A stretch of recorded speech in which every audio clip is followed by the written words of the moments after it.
Welcome to Upturned Table. And today we have another unboxing. So this is a new release for the Blade Runner role-playing game by Free League. And it's not the third case file. That's what we're waiting for. They're doing a trilogy of case files. Let's take a look at what they've released so far and get some idea of how this would possibly fit in.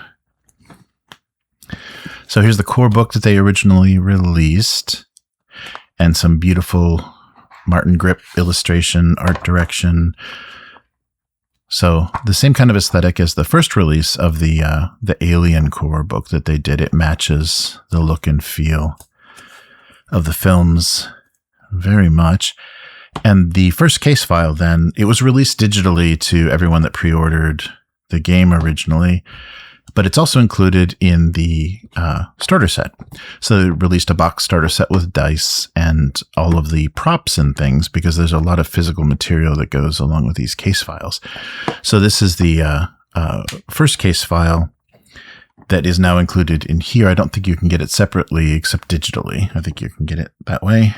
And then they also released the second case file.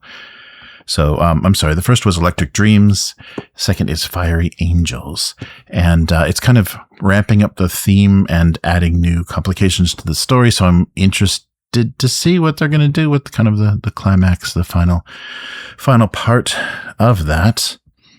But that's everything we got so far. Oh, and we also got a really nice horizontal GM screen, or what is it called? Always the game masters name something different in their games, but a nice GM screen. But today we're looking at the newest release, and that is the Replicant Rebellion.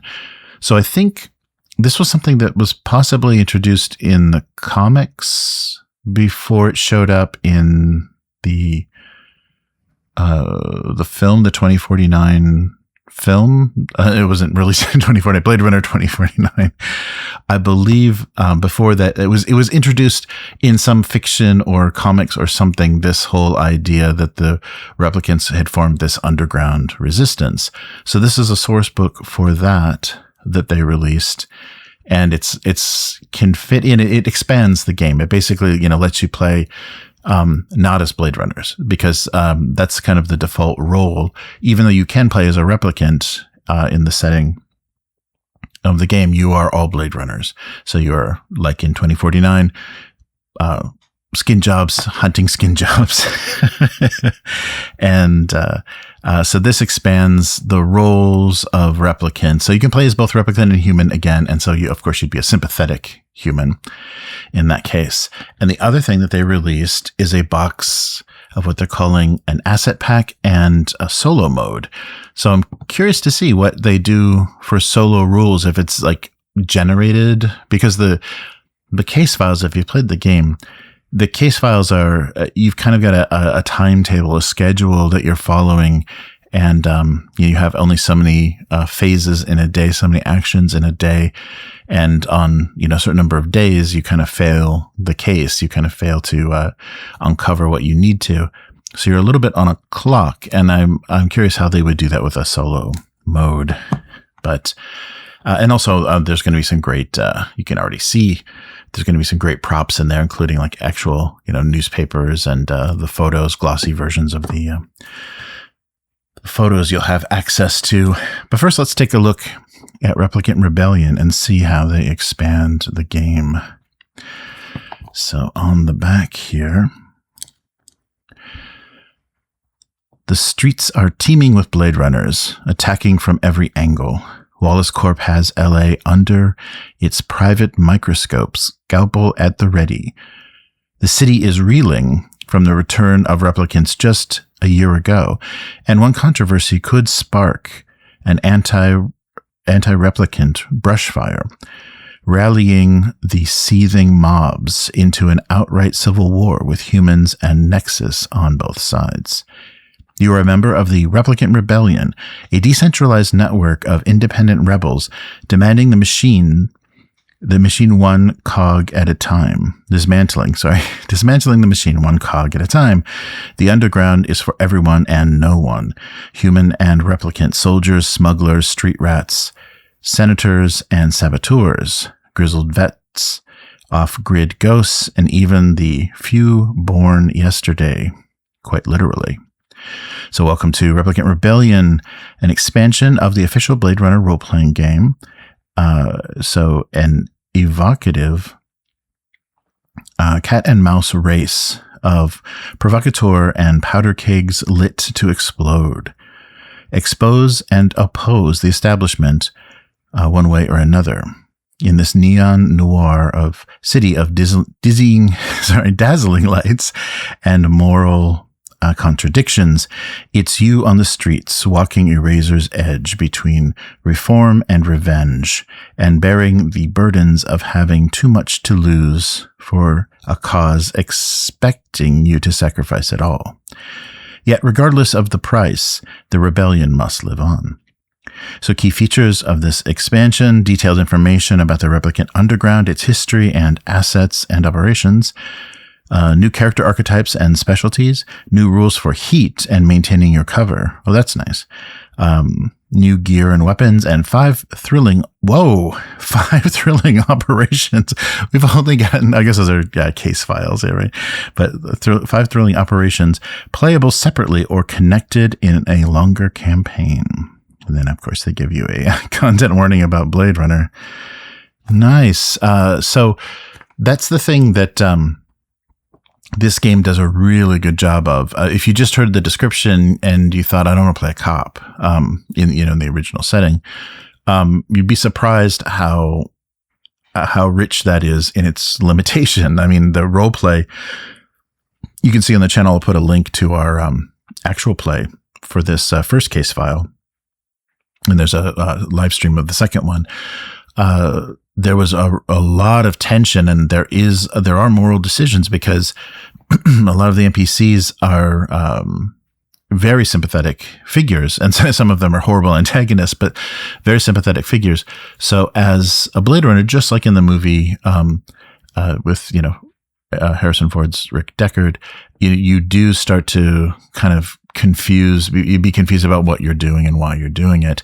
And so this is going to turn the other way and kind of, put you on the other side. And so it's nice it has a heat mechanic instead of a timetable like in an investigation. It's just going to be escalating heat. That's going to be the ticking clock of your operation, whatever you're trying to do. And that's nice. I've got 5 operations in here. That's a lot of content. I was worried that because previously it operated on case files, like what could they include in here to really make this work?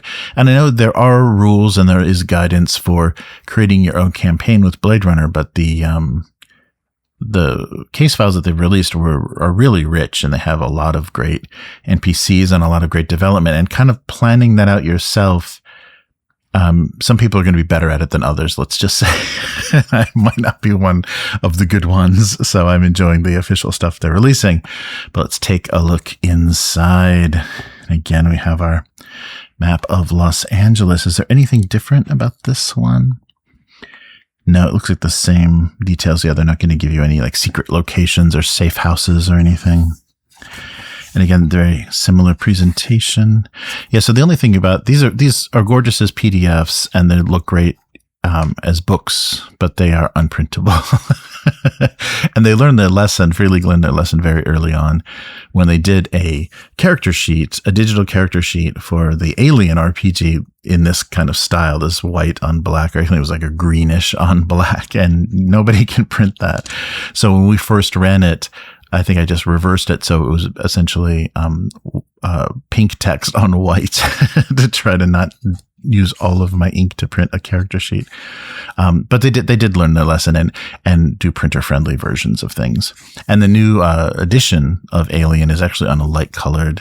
They actually make it look more like the screens and the technology of the original movie. And it's very kind of a light, kind of a discolored plastic color. It's nice. So fires of Orc. So fiery, the angels fell. Deep thunder rolled around their shores, burning with the fires of Orc. So the Roy Batty line. Yeah, nice. Yeah, so they hinted at this. They hinted at the political upheaval and the politicians. I think they're in the second case file. There's a politician character, or maybe just a like a district attorney or something that you may run into and may, you know, be an ally or be sympathetic. So they hinted at this. So this is when they've got a chance now to really explore this. You know, street level agitators and also, you know, political influence and things. So let's see. So they just have a transcript of a replicant rights rally, and then an introduction. Let's see. Yeah, so the Replicant Underground. See also sympathy movement, generic CARs, obsolete, and also Replicant Rebellion, rogues, simps, tin soldiers are the slang. So the Replicant Underground is a militant political movement that opposes and seeks to overturn the laws and regulations regarding replicant technologies by any means necessary. Established in the early 2000s, the sympathy movement began as a nonprofit organization lobbying for replicants' labor rights. Through the law-abiding special interest group on the surface, the extremists secretly ran a clandestine network of trafficking routes, safe houses, financial sponsors that illegally harbored replicants in flight from service or retirement. This radicalized underground continued to expand its criminal enterprise and espionage over the years, facilitating multiple terrorist acts against the replicant industry. So the Eldon Tyrell Las Vegas blackout. So in 2023, the organization finally was discredited by the UN. And as a threat to national security and public safety, and as part of the Replicant Prohibition Act that same year, the UN then expanded LAPD's Replicant Detection Unit, the detects, with a new intelligence gathering task force to suppress any individuals, entities, or organized criminal enterprises aiding and abetting in the obstruction of the Replicant Prohibition Act, including the illegal harboring and trafficking of replicant fugitives and technologies. The task force ensuing campaign incarcerated a majority of the underground's key members and financial sponsors, effectively disbanding the underground for over a decade. After the UN repealed the Replicant Prohibition Act in 2036, the underground and its once defunct sympathy movement resurfaced. Though figureheads for the sympathy movement have once found a voice in the political discourse, once again found a voice, the underground now largely acts as a decentralized criminal network of independently operated cells throughout Los Angeles. Nice. So that's going to be our setting. So this is right. The setting of the game is right in between the first and second films. So first film was 2019. Second film was 2049. We're in like the 2030s. So this is probably 2036 or so. So yeah, it's after some of the things that happened. There's a video. I'll link that as well. I did a quick setting video for the events that led up to everything, kind of the fall of Tyrell and the rise of Wallace and all that good stuff. But there's a lot of stuff that was only depicted in kind of anime and various places. But the blackout was a big thing because it hid a whole generation of the Nexus 8s, I believe, that because it was a like an EMP bomb or that wiped out all data files, so everybody lost everything. Including, financial records and identification and everything. So replicants were able then to hide on the Earth and be able to, escape or take, be refugees on Earth, escaping from their labor. So so that brings us up to date in like the 2030s. But let's go through a little bit of what they're suggesting here. So holding the tide. Oh yeah, I'm sorry. Did we miss the table of contents? Yeah, they do a nice job here. Recently, all of the releases for Free League have a very similar structure, and they present things. So sometimes things are put in inconvenient places for character creation or things, but overall, it's a nice structure. So they broke it into 4 parts here. So the Fires of Orc are the whole kind of explanation of the underground, why rebel, and the key themes. So kind of setting. Fallen Angels is core concepts in the game. And then basically character creation, the new classes and abilities. And then benefits and hazards. Part 3 is explaining, the operations, how heat, cover, and all that good stuff will work, travel within the city. Oh, that's something, yeah. That's something I don't think was spelled out so explicitly in the original version, traveling, like how long it would take. Because if you're time limited, yeah, that becomes important. You're not going to be able to go as far as you want, especially in Los Angeles. And then operations. So here's their, the 5 operations that they give you. So explaining the key themes and how operations work. All right. So we'll just go back through a little bit of this, holding the tide and kind of explaining. So welcome to the underground. How do we work? How large are we? Who runs the show? How do you join? And most of all, how do you quit? Most importantly. So re-education, and this will be our timetable again. So we'll get a little bit more detailed from the replicants' point of view, less so the, LAPDs and the people in power's point of view. So the 90s, the rich ruin everything. The 2000s, greed saves the day. I guess that would be Wallace, right? 2010s, the UN abandons reason. 2019, Tyrell topples. Oh, that would be, yeah. That's right. That was the fall because I think that's how in the timeline it works. Once Eldon Tyrell is murdered by a certain replicant, that's the fall very quickly. They collapse because it's proof that their product is dangerous. Early 2020s, remodels and uproars. 2022, our darkest hour. So the Prohibition Act. 2023, our downfall. So the mid 2020s and 2030s, assimilation. And then 2036, the current date, the default setting. 2036, ascension.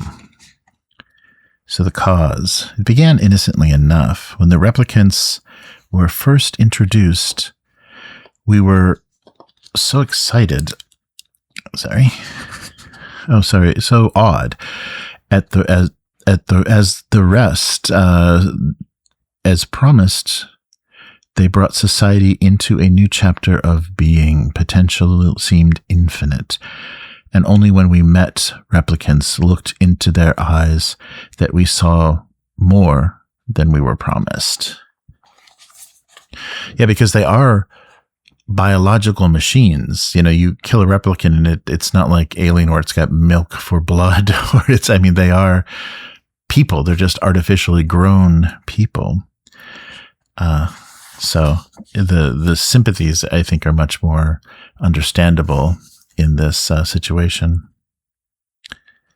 So all the histories. So welcome to Los Angeles of 2037. So right after all of the history. Yeah. So we got the 90s up to 2036, and then 2037 is where we'll stand here. And so I think that was shortly after replicants were introduced into the LAPD. So there were actually, Blade Runners that worked for the LAPD because they could, stand toe to toe with the replicants, the Nexus 8s, and also, maybe understand their behavior a little more.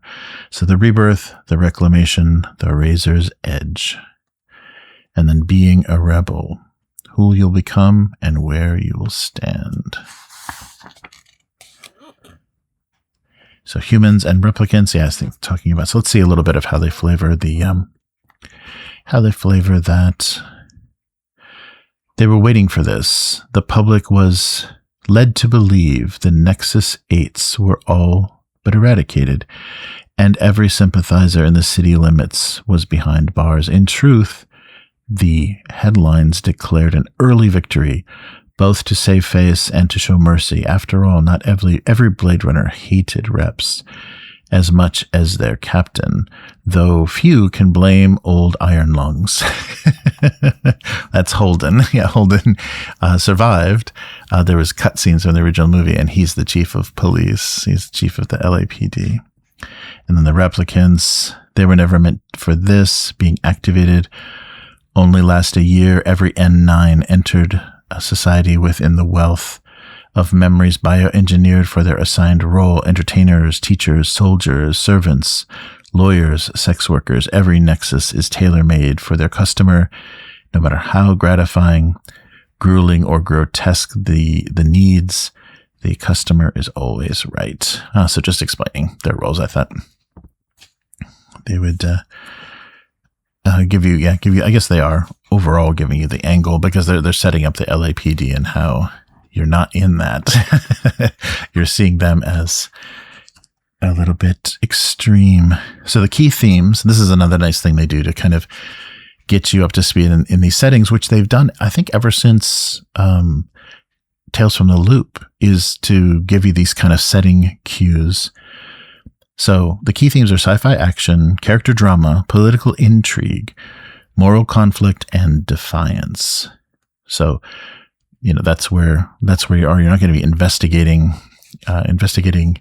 murders or, worrying about the the prices of things or trade or anything. It's going to be a very political angle, and also a lot of, moral conflict. So fallen angels, here's our character creation. So first you got to choose human or replicant. Then you choose your rebel archetype, determine your attributes, calculate your health and resolve, choose your skills, choose or roll your starting specialties, choose or roll your cover, choose or roll your key relationship, and then choose or roll your gear. I like, this is nice too, because if you have really specific things in mind, being able to choose from the list is nice. But if you're kind of like, let's just see what happens, you don't roll a very useless character with their rolling on their tables. They end up, all being quite usable and maybe something that you didn't think of. You've got signature items in the game still, your appearance, name, and home, and then your crew's handler and hideout. Yeah, so you'll have kind of a handler for this. It's going to call you. It's going to activate you. And so, yeah, the Nexus 9s were the ones that you play as in the core game. So, yeah. So let's look at the, the roles, the archetypes, sorry. Yeah, the archetypes that they give us, and your cover. Appropriate types of cover. So you should choose something that fits your archetype. Well, that's nice. This is kind of an improvisational thing. You can kind of choose whether you're just working as a bartender or factory worker or whatever you want to do to let you remain hidden. So here's the tables for cover. So yeah, blue collar, corporate, crime, entertainment, and then they give you kind of specific. Good. So you can come up with it, or they actually have a table to generate everything. And the other thing too, yeah, there's stress. So you take stress points that make you not as effective. And so that means if you push on and don't rest when you need to, you gain more stress and become less effective. So if you're trying to catch somebody, you're not going to stop and take sleep for the night if you're chasing somebody. And then downtime has its own rules and things that can happen. There's downtime events. And so those will be interesting because you could be discovered, like your cover could get broken or your safe house could be compromised, during those downtime events, which could be interesting. So key relationships, you have like NPCs you can call on, your gear and your stash, handlers and layouts, and then, wrapping everything up. Yeah, do appearance, name, activation mark. What is the activation mark? So finally, you need to establish your activation mark. This is a simple symbol of some kind that has been given to you by your handler. When you see your activation mark in some conspicuous manner, you know what it means, and it's time to drop whatever you're doing and immediately go to your hideout for further instructions. Choose any activation mark you'd like, or roll And their suggestions are, of course, unicorns, white rabbits, the kanji for origin, an owl, a black cat, a peace sign, an ankh, an eye. So something that would fit your character. And handlers. Oh, here we go. So rebel points and cover points. So, yeah, so a different kind of system. So your rebel points are what you achieve. So yeah, you got, what was it? Humanity. The XP was, being human or being a good cop, basically. And so in this version, your rebel points are when you achieve results during an operation or demonstrate extraordinary dedication to certain core ideals or the cause itself. They are awarded to each player, the game runner. That's right. The GM is the game runner after each game session for exemplary results and choices made during gameplay. And then cover points. Cover points are handed out by the game runner at the end of each session as well, but for performing acts that maintain your cover and interacting with your key relationships. So yeah, so basically being a good a good agent, a good uncompromised part of the rebellion. All right, so here's our archetypes for this version. So a doctor, which would make a lot of sense, a powder keg with a bag full of shotguns walking down the street, a power broker. So yeah, here's more of our politicians, and so not like necessarily the street level club owner or whatever, but maybe somebody a little higher up. A siren, a street rat,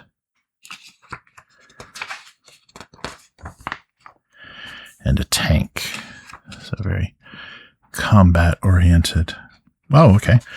So there's a few. Yeah. So, the previous version were all kind of detective types. So people that, work their sources on the street, people that are ex-military and all that stuff. So this does seem like various like levels, from street level to higher up in the LA society. So interesting. And the roles are always fun. The archetypes are always fun. So, for example, the power broker, empathy, because you're going to be very social.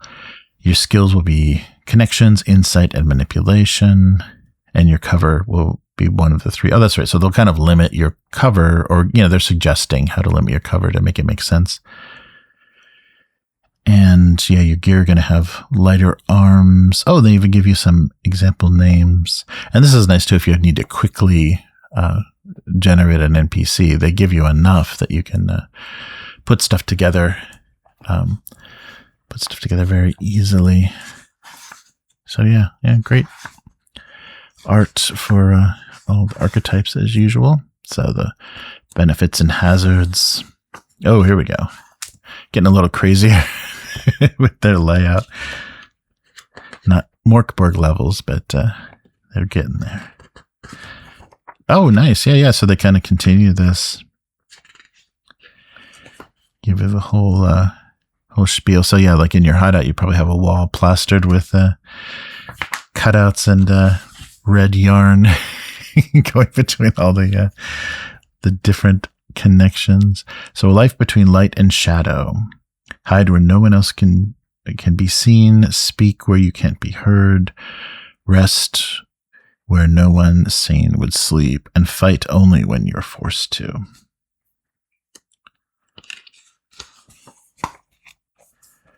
All right, so the stakeholders, the Rep Detect unit. So in the last era, Blade Runners were the greatest threat to the rebellion. Glorified bounty hunters, they were the antithesis of everything we stood for. Today, however, it's hard to know how to feel about Blade Runners or how Blade Runners feel about us. Yeah, that's very much introduced in the original version, so you can find sympathetic Blade Runners. So yeah, that's interesting. They're already introducing that. And then Wallace. Oh, and you have the commission. Oh, they introduce a named commissioner for the LAPD. So not just the chief of police and a governor. Oh, wow. And then more details on the sympathy movement. Getting activated, play to your strength, call your handler, Oh, and here's the heat mechanic. So this is the thing that's going to be more of a clock. So the game runner should make the current heat level known to all players at all times. The asset pack for the Blade Runner role-playing game includes a handy heat meter. So let's take a look at that for this purpose. If you don't have access to the asset pack, a die, a playing card, or even a number written on a piece of paper or screen, if playing online, will do just fine. So the levels of heat and kind of what this means are, and I guess that's LAPD activity, like how much they're on to you. So 1 is normal. There are no signs of disturbances on the streets, and the LAPD is just performing routine patrols, no effect. The heat level 2 is suspicious. The LAPD is aware of potentially dangerous criminal activity, and relevant units are keeping an extra eye out. So the effect will be all stealth rolls made to avoid law enforcement are made with a disadvantage. So they have, advantage. So you're rolling 2 dice and taking the lower result. Level 3 is alerted. Something is clearly going on. A general alert has gone out and the LAPD street cops are more visible and active than normal. So the effect will mean a rebel with flagged or worse cover status must roll for stealth each shift spent in public. If it fails, the cover status is degraded 1 step. Wow, so things get worse and worse for you. So level 4 is substantial. The cops are on full alert, patrolling the streets and stopping ground cars and pedestrians at checkpoints. So the effect will be all connection rolls for city travel are made with a disadvantage. So it gets harder to move around. Level 5 is full force. Street cops, Blade Runners, and even RDU special forces are called out to the streets. Trigger fingers are very nervous. So the effect of that is at each city location visited, the rebels must roll for stealth or connections to avoid being stopped and checked by law enforcement. If this happens, a manipulation or connections roll is needed to avoid degrading cover 1 more step. Oh.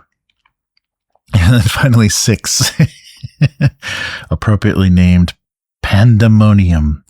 It's chaos. The LAPD is stopping at nothing to catch or kill all perpetrators they are after. The Wallace Corp assassins can appear at any time.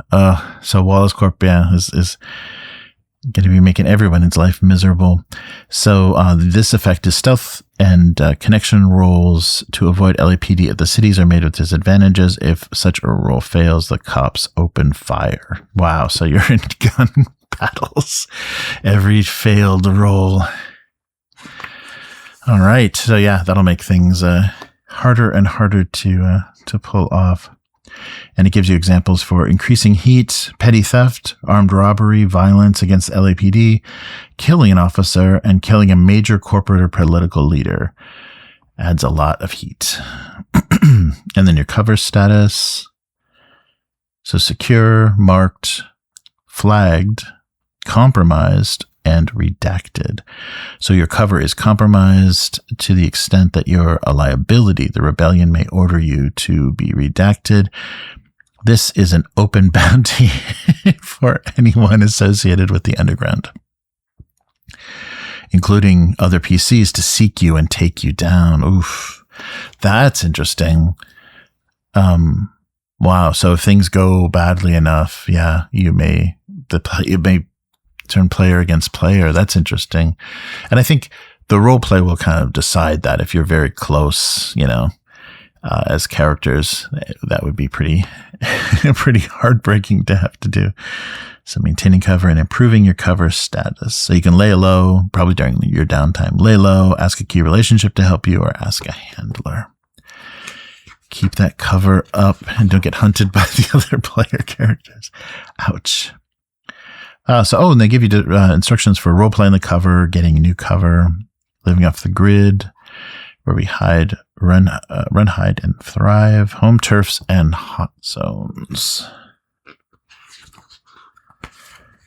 Yeah, this is nice. This is really well presented, really well done, just like their previous books.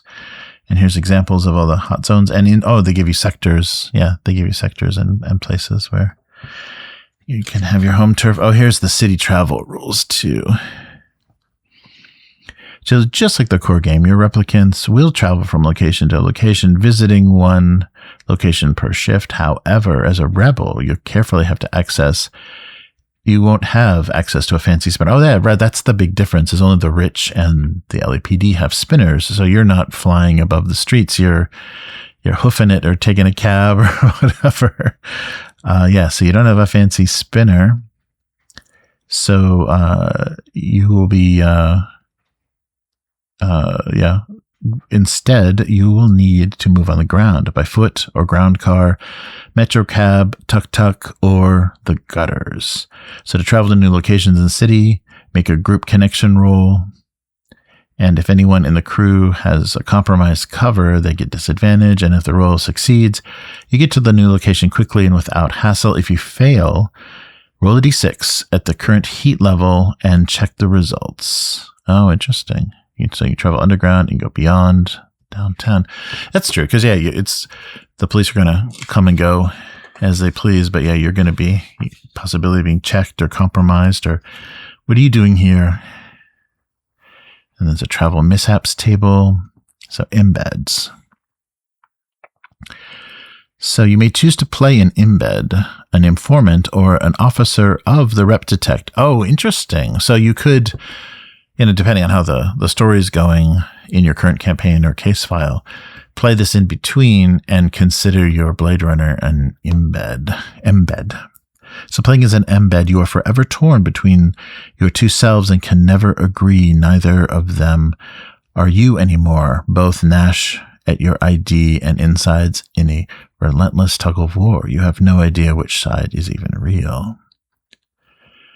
So yeah, so an embed is created just like other rebels, cover and all, and the other players won't know your true nature until it's revealed. Oh, interesting. Yeah, play an informant or an officer.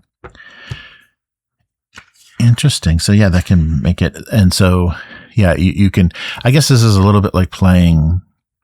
A little bit like playing a synthetic in Alien. It's kind of a hidden role. Yeah, so you're going to have a cover, but you're secretly a sympathetic. An informant or officer that. Oh, infiltrating. I'm sorry. Yeah, you're infiltrating. So an embed is an infiltrator. So yeah, so it is like playing the synthetic in a an artificial person in Alien. They don't know. You've got your cover. They think you're going to get activated. You're part of the deal, but you're actually trying to bring them down. Oof. That's interesting. Sorry. Yeah, that's, and so as an embed, you have a turning point. You will work with your crew to complete operations just like the rebels, but at the same time, you have a hidden agenda to work against them. So there will be some point where where you'll get either exposed or you're going to turn on them. Wow. That's pretty cool. So I guess you can't use, it's not for the purposes of using your pre-existing characters because that totally doesn't work. Oh, interesting. So yeah, you can play as cops. Yikes. So communications, explaining kind of the technology of the day. Hacks, drop deads, live drops, double speak, the slang, slaps, cracks, and newsstands, and especially the graffiti. Yes, this is much more. So slap to it. When you get to get the word out, waiting on the next orders or seeking a sign to point you in the right direction, you look no further than the world around you. Read the signs. And here's our weapons. Have they added anything? Maybe that, yeah, they've just added probably some non-LAPD stuff. And maybe some heavier stuff and some weirder stuff, because some of this would have probably come from military, like been smuggled planet side or down to Earth from some of the wars and things that are going on in the solar system. So that's pretty cool. Connections. There could be some. Oh, nice. Yeah. They give you. I think if you haven't killed them in previous attempts, they're here. Oh, cool. Yeah, they included in the original 2 case files, there's like kind of Easter egg appearances of some of the characters from the PC game, the Blade Runner PC game. So that was fun. So, we've got Styles, my favorite NPC to play, and I think the one that they've hated the most. Oh, the Aurelian is in the book too, statted out again. Yeah, because that's right, because he was the one connected, both Styles, and this was your connection to the Replicant Underground in the first case file. So, of course, they'd have to be in here.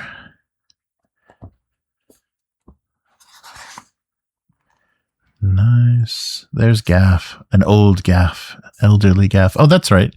Matt's character was a fan of him, and Quell is still your Wallace Corp contact. And here's the operation. So I try not to spoil anything, but just give you a sense of, yeah, so each of the operations is going to have this kind of table to get you going. So it'll have the setup, the briefing, the preparations, the NPCs involved, activation, your timeline, and your assets. So playing an operation. So let's just get an idea here. So you've got, the locations in LA, operation events. So yeah, things that are going to happen at certain times.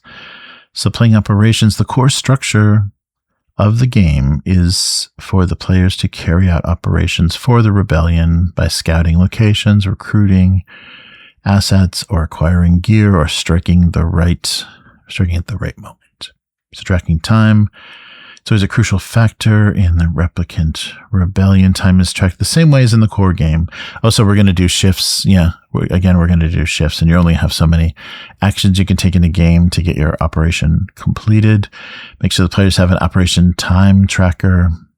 Okay, so it's going to be, similar. That's good. That makes sense, not to totally, because I think they have some nice materials in the starter set to help you track stuff.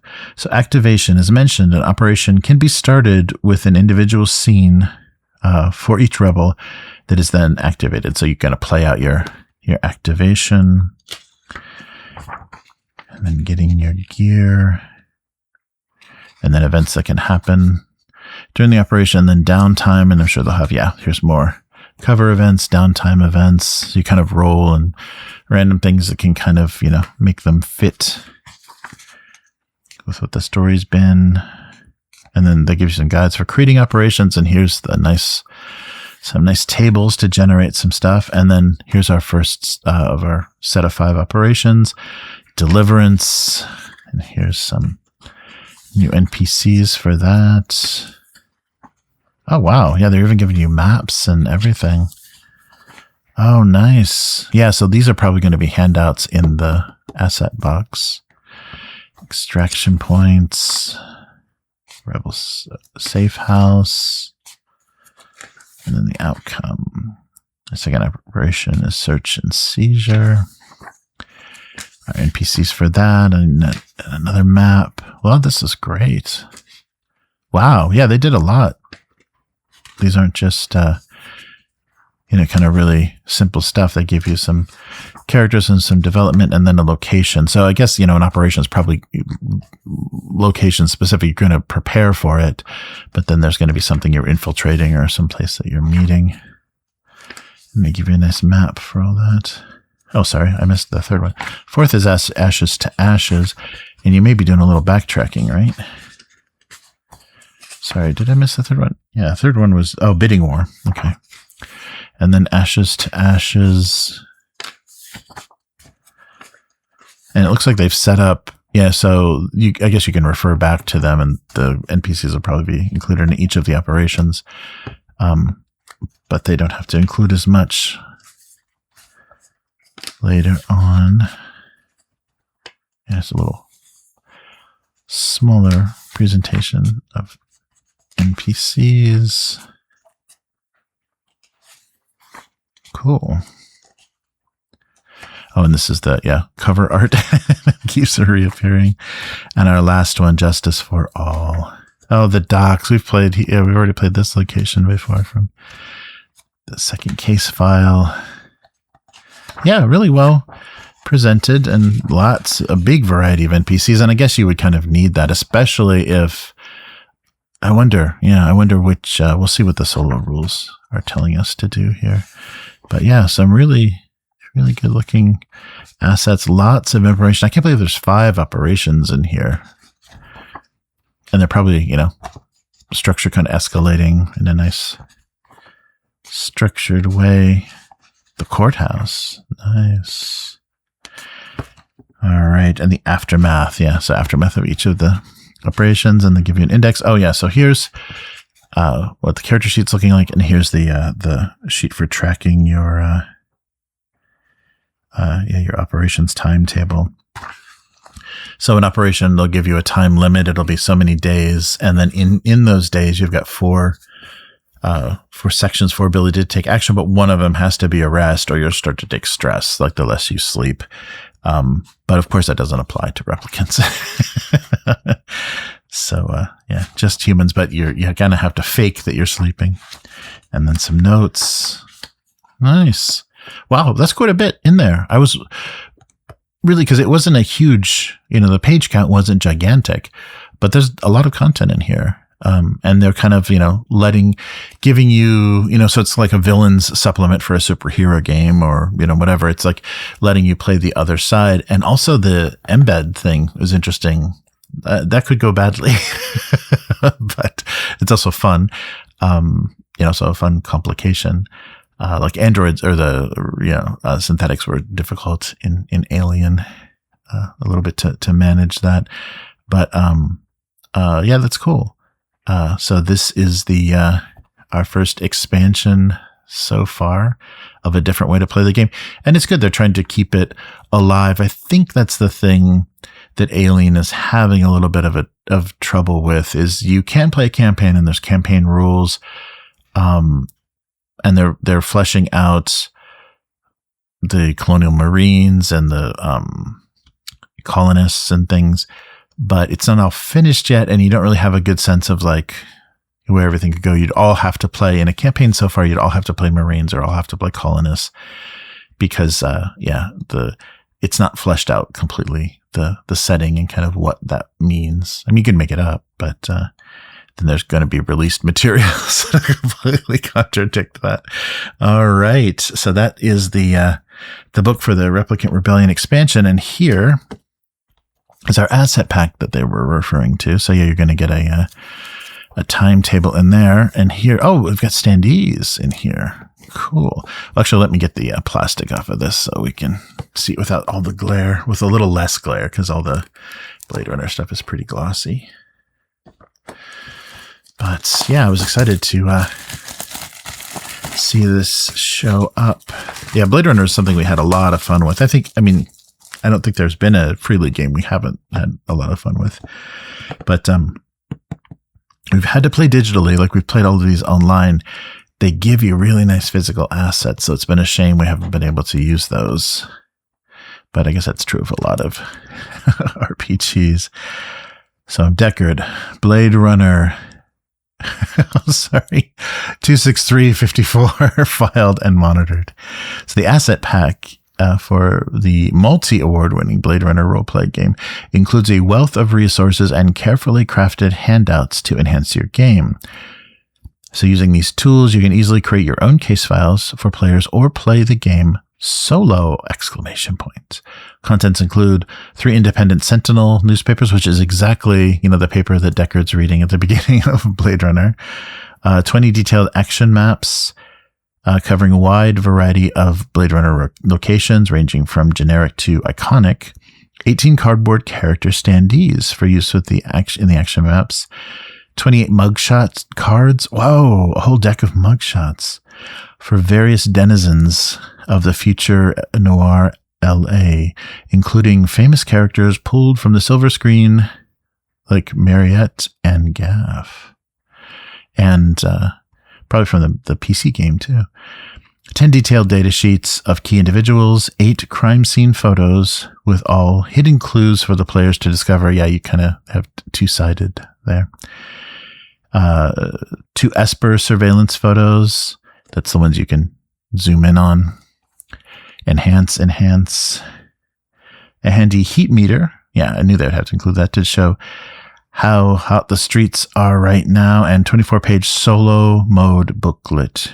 Using the tools and guidelines in it, you can walk the mean streets of 2037 alone without the need of a game runner. Oh, but that's my job. I just lost my job to solo mode. All right. So yeah, the typical sturdy Free League box, and there's silica, and they've got some little clear stands. And here's our mugshot cards. Oh, this is great. Oh, and the catalog. Did they go? Invincible's in here. Yeah. Oh, that's right. And so is Outgunned. That's right. Free League is picking up Outgunned. Anything else they added? Twilight 2000, Morkborg. That's all. Yep. It's all the same. There's the beautiful Alien, and Evolved Edition is their new revised one. So you can see they're using a more white-based background. Oh, and here's all of the elements of the starter set. If you wanted to have some idea of all the stuff that's in there, including their nice translucent red dice. 1 ring, 5E. Oh, good. The new Coriolis. That's a quick commercial for Free League Phazon Saborum, which is 10 years old.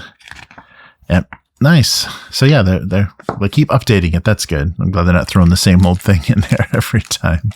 So this will hold our little dial. I guess our heat is a dial, and some standees. So solo mode. Let's save this until we'll go through this at the end. So our little book of how to play. And oh yeah, nice. So heat is just a dial. So L1 through 6 dial. Oh, is not red.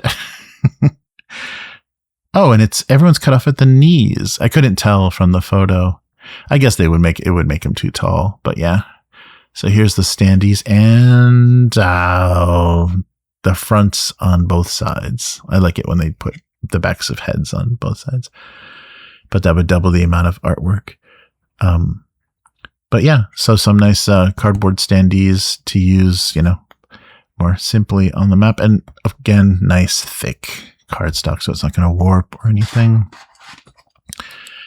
And here is our manila folder, our file folder with oh, this is nice. Yeah, so you can hand this over on the table, and they gotta put a paper clip on it, right?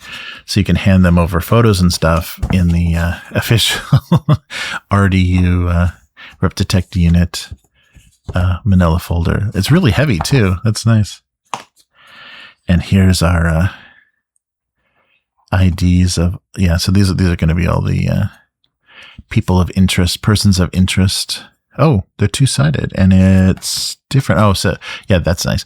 So see how glossy they are? I mean, you could almost, dry erase. I guess if you get those paint markers, the ones that are like fluorescent, that would be cool too, if you needed to mark up anything. But I like how they have their fingerprints. And so the two-sided, so you've got people on either side. So these are all the people of interest that could come up throughout the operations.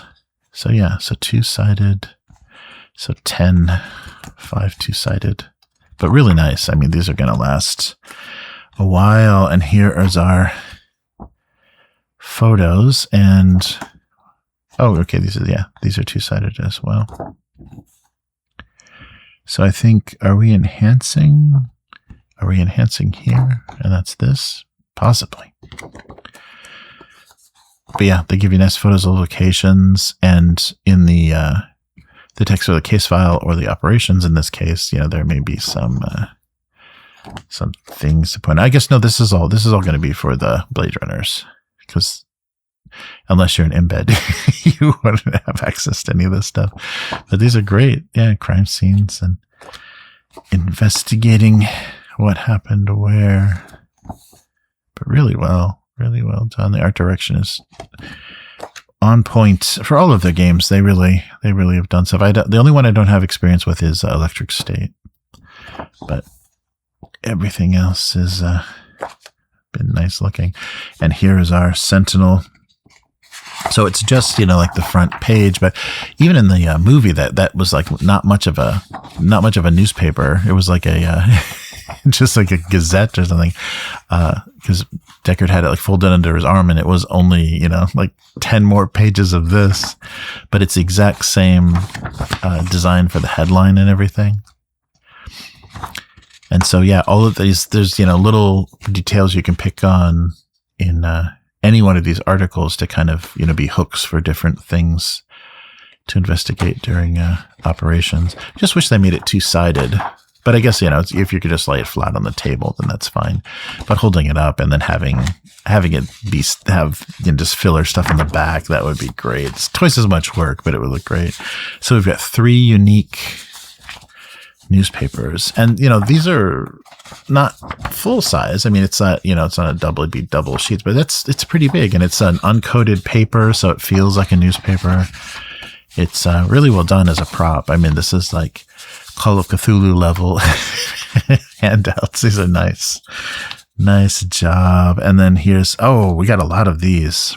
So I think this is a lot of the maps that we saw. So there'll be some probably generic locations and things, but some of the things we saw in the operations, because there's only so many buildings in LA. And so, yeah, if you need a store, if you need an apartment. Wow. So these are not super glossy, but they're really heavily coated, a lot like the maps in Twilight 2000. So these aren't going to wear out. They can handle, they're not going to, you know, get messed up, handing them back and forth. And they're also not going to have fingerprints on the matte ones. The glossy ones sometimes show people's greasy fingers. And then larger locations are double size. So yeah, you've got like what, A4 or like a letter and a whatever this is called but yeah, like A4, A3 kind of style. It's got our LAPD tower. This is great too, because this is a lot of locations we didn't have maps for. We were just playing them as, you know, just kind of, here's a picture that represents, you know, where you are in the LAPD, but now we've got maps. We can have all kinds of shootouts in the LAPD. BB's Bar. So nice. Oh, and we're two-sided as well? Yeah, I totally missed that. So LAPD on one side and the protein farm on the other. That's right, because Wallace saved the world basically by, you know, the grub farming from the beginning of 2049. So here's an example of one of those. The trash mesa. BB's Bar, the highway. Nice if you have a chase scene. And a generic warehouse. A street. Well, lots of different locations. Yeah, this stuff would have been, really handy to have in the previous case files, because there was no way to kind of generate these and have them still look like this. Especially on the fly, but it's nice to have all this stuff on the fly. A nightclub, an office. Yeah, and so nice and generic enough, and if it's a named place, you can use the office to represent. The offices at Wallace Corp. The auto repair. Yeah, this was in the book to the auction house. So there's, a map of that. There's a ton of these. Yeah.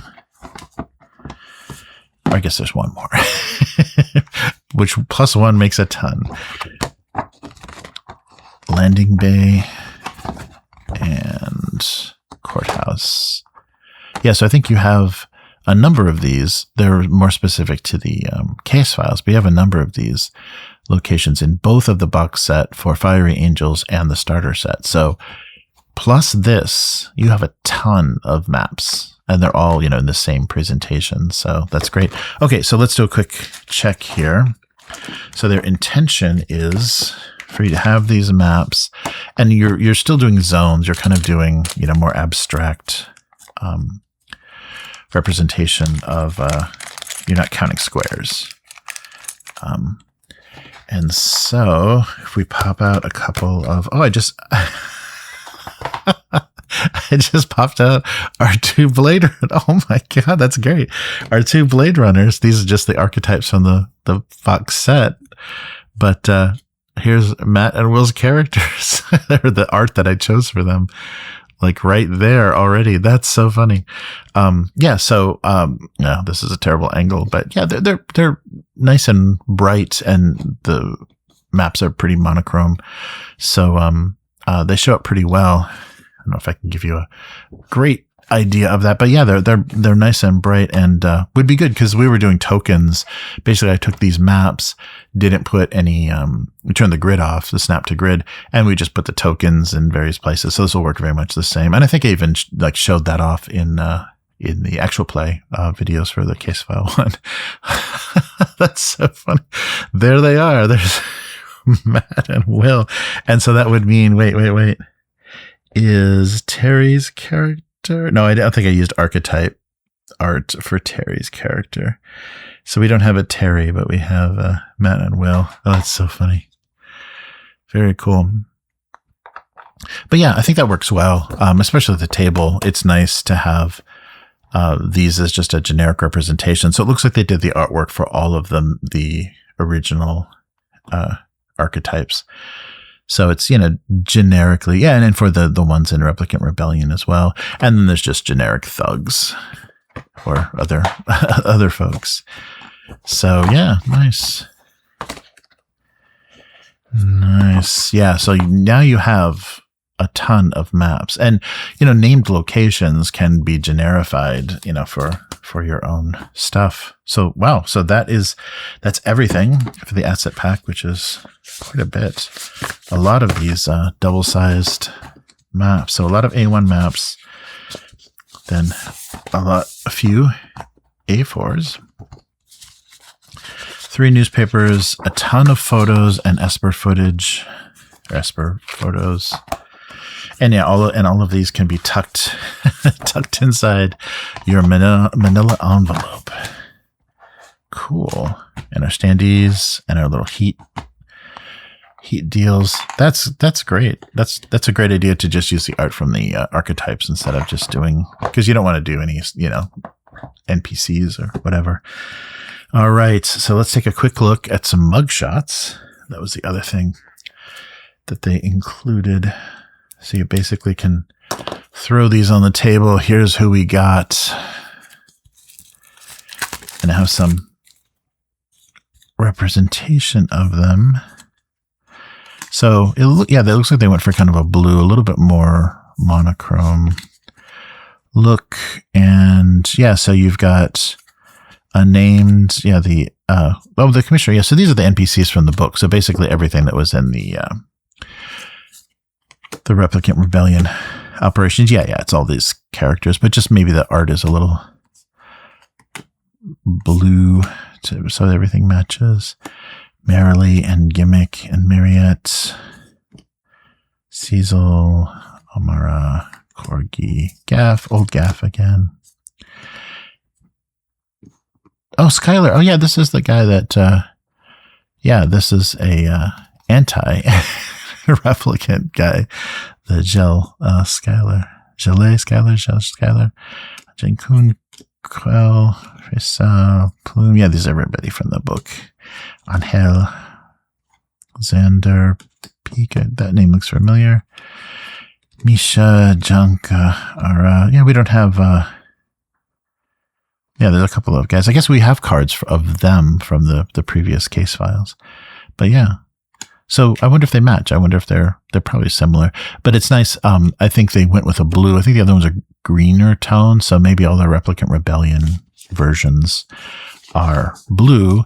And on the back, it gives you the no stats, but it gives you their blurb.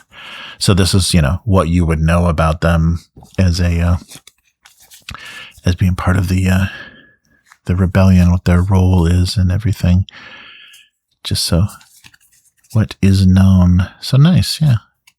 Yeah. I think they did this before in the other case file. So you've got a ton of these now too, and you don't have to go with names. If you just want to, you're making your own campaign, you can just sleeve them and put a little piece of black paper in there and have some faces to put with your own names. That's cool.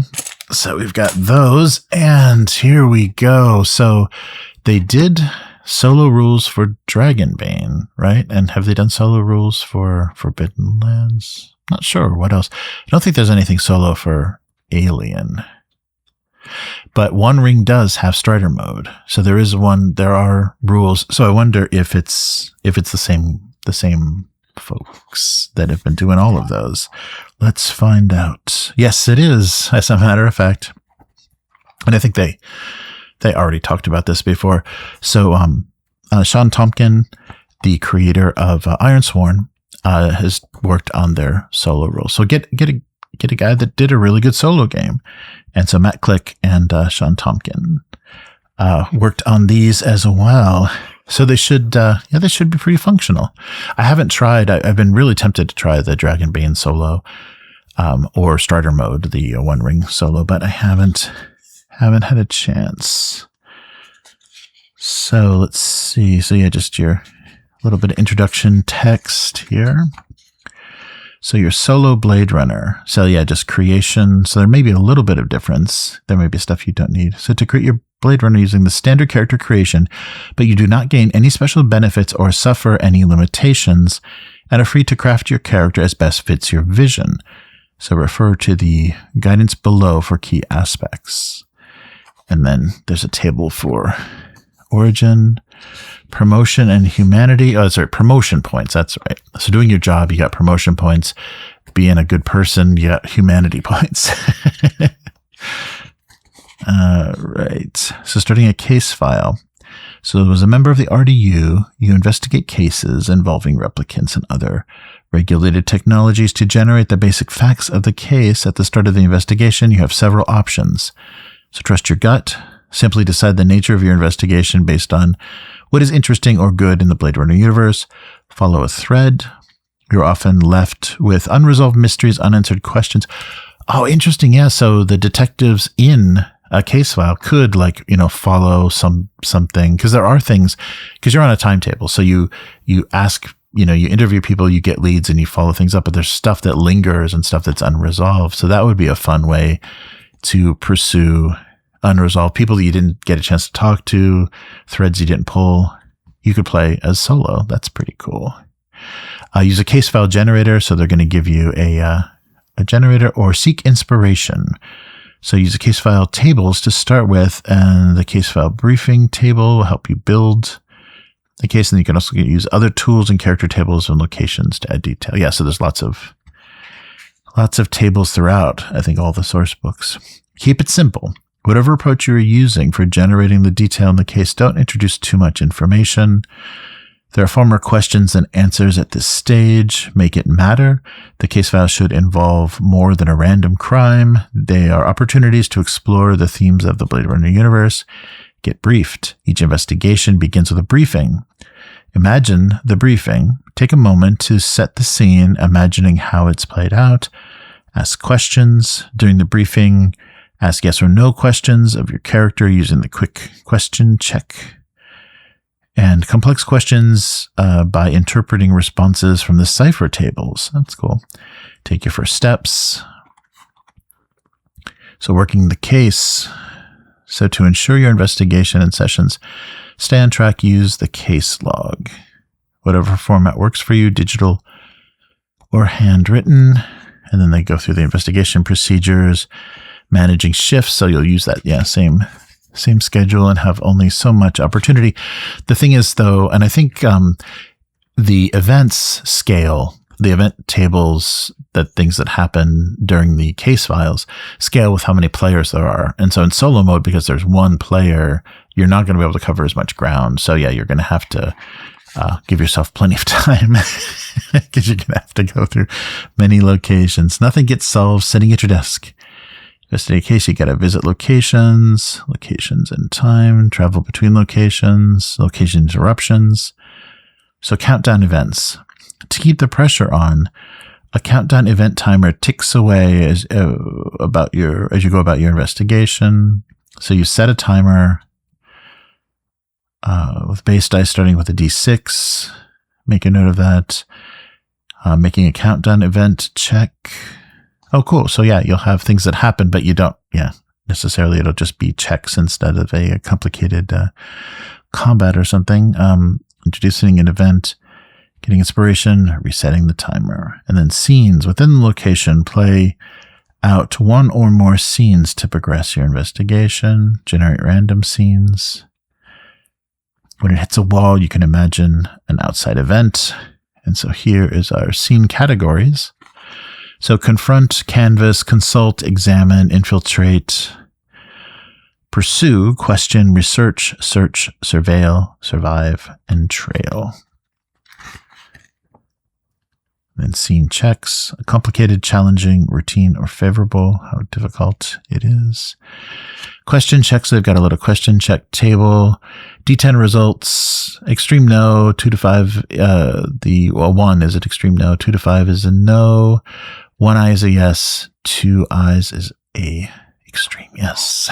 And then skill rolls, imagine your action, manage failure, dramatic failures, and critical successes. And then question checks, pose a question, make the question check, adjust the odds, this or that. And then you got critical success table, gathering clues, following leads. Your hypothesis checks, downtime, combat and chases. Yeah, so I'll have to kind of simplify that a little bit. You can't get ganged up on too badly. Recovering from broken, yeah, because you could get broken in combat, chases. And here's the case file tables and the cipher table. So question, why was the officer forced to retire? Question, who is blamed for the attack? Or question, how did they get access to the office? Oh, here's all the tables. Look at that. So our cipher table. Oh yeah, so very similar to if you've played Ironsworn.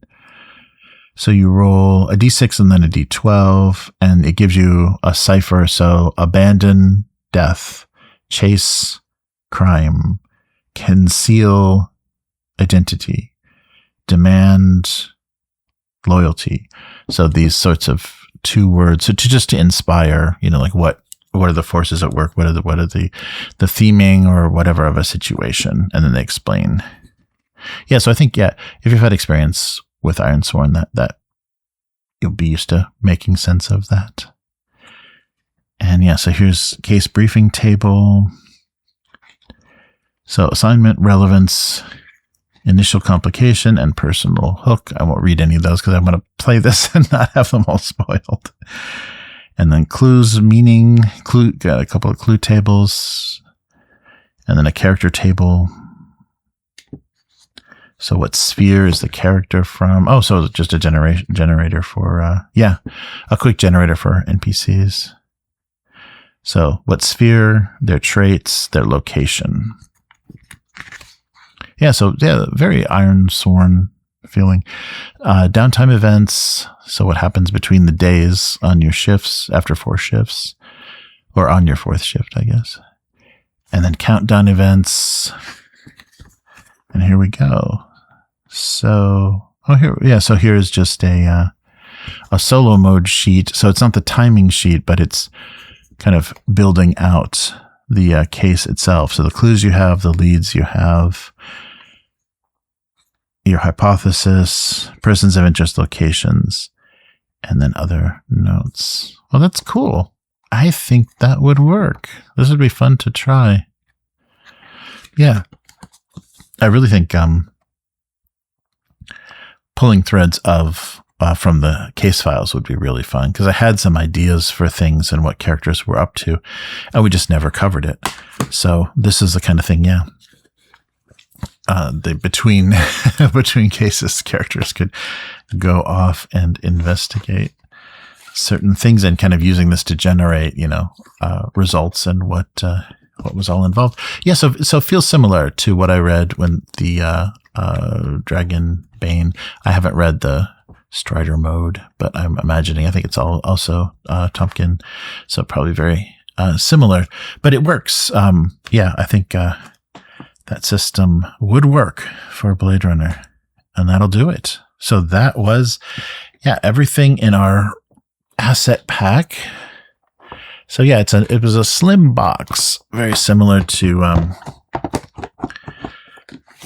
very similar to what the what the case files were like. Yeah, so they're going for about that much content, which, as you saw, is a lot of maps. There's a lot in there, so we're going to get one more case file, probably of this size. And now we have a lot of supporting content, a lot of generic maps, and a lot of NPCs and things to use for all of this. So, wow, that's great. So that was, I guess I'll get both of these out. That was the Replicant Rebellion and Asset Pack plus the solo mode booklet for the Blade Runner RPG. Really happy that they're still, supporting this. Stuff is still coming out. I mean, now that you've got both sides of the conflict, I don't know where you can go unless like the television show, or because there's not, I think in the comics and in the animation that they've done, not a lot of stuff is, they haven't broadened out into the designers of, you can't work for the Tyrell Corporation and role play that unless it's your cover. But I don't know after this third case file how much more there will be, and even how much more Blade Runner there'll be in the world. But this is great. This is a great thing to have, to be able to play the other side of the conflict, based around the rebellion. And if you've got a group that really says, God, I hate playing cops, can we just not play cops? Here you go. Bring down the system. So I think this is a nice compliment, just like they did the Klingon source book for Star Trek Adventures and stuff. So you can kind of play, because that game was limited. Star Trek Adventures is limited to being, from, Starfleet Academy. You're graduating the academy and, go off on your 5-year mission, whatever you're doing. But this is nice. This is a nice way to do that without, changing too much. I mean, I really think they did a nice job of using that same sort of system with the shifts and everything to let how to manage your time and everything. So this would be fun. This would be really fun to try. And I think with, just do, well, I guess the 5 operations, I don't think that would be much. That would be a campaign, but probably not a huge campaign. So this would be a really nice taste of the opposite side of the universe and how they set it up. And the thing is, I think it'll still capture the same, kind of same moral dilemmas and everything. You're just, instead of keeping order and executing people that are not, not supposed to be on the planet, it's freedom, it's liberation, it's, it's bringing down the system. So, I think there's, the same sorts of dynamics in, kind of a different array, but the same sort of tensions. It's like, yeah, but, millions of people could die, doing this, or, so there is, the morality is still there. And, but this has the thing that didn't come up as much, I think, in when you're a Blade Runner, is the influence, the money, and getting people to, be funding what you're doing, and, getting supplied and calling in favors. So, good stuff. And as usual, the production values are, amazing. The artwork is beautiful. They really do a good job. And even with the One Ring, I was really surprised. I'm like, oh, are they going to do kind of dark and painterly? Like, no one's done Tolkien illustrations like that. And we've had decades of, illustrations of Lord of the Rings, and they gave it a unique feel, dark, but still fantasy, and not, Symborum, that wasn't their look exactly like their Symborum, style. They really gave it a good look. So this I think was, pretty easy to do, because you've got, neon, neon glow and rain swept streets at night, always at night. But yeah, that was it. So Replicant Rebellion, I didn't know, really what to expect with this, and I wasn't sure how it was going to fit in with what we're doing, but I think we can do this, and it's just playing the whole other side of the world, so the players can free themselves from the stuff that they've, if they were really humanity first, or, actually very sympathetic to replicants in their, other character, they can kind of flip it and play an embed that wants to stop all this rebellion nonsense, or play as under the fear of the LAPD instead of collaborating. So yeah, that's cool. Very happy to see. So I know this is I think what was I seeing? I'm pretty sure this is at retail, if not pre-order, or it's pre-order, not retail yet, but pre-order soon, because I'm probably one of the last people to get this. As far as fulfillment for the pre-orders. So it must be out. I mean, it must be at retail. I don't think this didn't go to crowdfunding. So it's good to see. So I think both this and Alien are not getting crowdfunded. So it's good to see this stuff out. But yeah, Replicant Rebellion. So give it a shot. If you played Blade Runner, you played the first case file, like, that's not quite what we want to do. This might be a more fun, subversive thing. So thank you so much for watching. Tune into the weekly every Thursday night Pacific time, Friday if you're on the other side of the world in Asia or Australia.